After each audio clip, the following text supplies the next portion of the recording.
O, diba? Ang sasarap ng pagkain, pak na pak. Another day, another vlog. Hello Philippines and hello world. Fresh pa ba? O, ipapakita ko sa inyo yung mga merienda namin sa mga pasyente ko. Nagpunta nga ako sa lamesa, heto ang nakita ko, ang lumpia, napakasarap. At heto naman ang pinakain sa amin ni Laika, ang sarap-sarap. Flying saucer ba ang tawag dyan? May palaman na ham. O diba, pak na pak. Katapos heto naman ang pinakain sa amin sa isang pasyente ko, o diba, chicharo, nakakaloka. Pak na pak. At heto nga, at naghihintay na kami na masasakyan ni Maron papuntang Cabaratuan City. Naghihintay nga kami ng minibus para malamig. At heto nga, at nakasakay na kaming dalawa. At lumipat na kami sa kabilang bus. O, diba? Palipat-lipat. Ang nakakapagod yung sakay baba sa sasakyan, nakakaloka. At heto nga, at gutom na kami ni Maron at kakain na kami dito sa dating gawi. Charot. Dito nga yan sa paborito naming kainan. Sa Five Mamas. All-time favorite. O, hulaan nyo na kung ano yan. O, diba? Ano ba ito? Diba? Sino mahilig dito? Ako mahilig ako dito.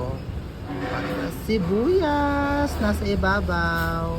Ano naman ito? O, hulaan nyo na rin, charot. O, di ba, pak na pak, napakasarap po. May sauce, tsaka may mga vegetables. O, napakasarap. Si Maron, binibigay sa akin ang gulay. Ano nilagay mo? O, kumain ka na. Ay na.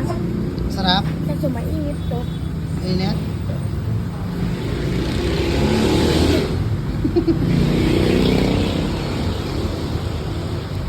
Enjoy na enjoy, oh.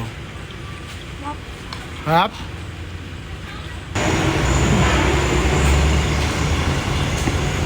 Harap. Makapagod. Pero okay lang.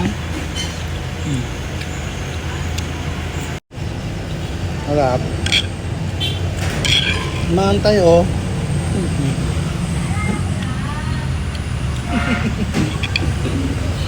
Magkalayo kami, eh.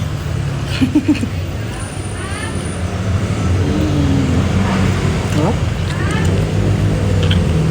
Nalo.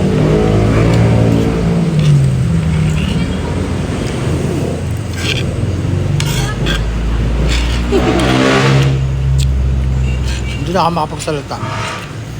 At gutom.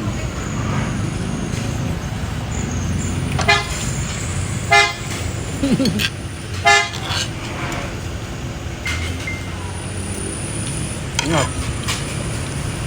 Sarap.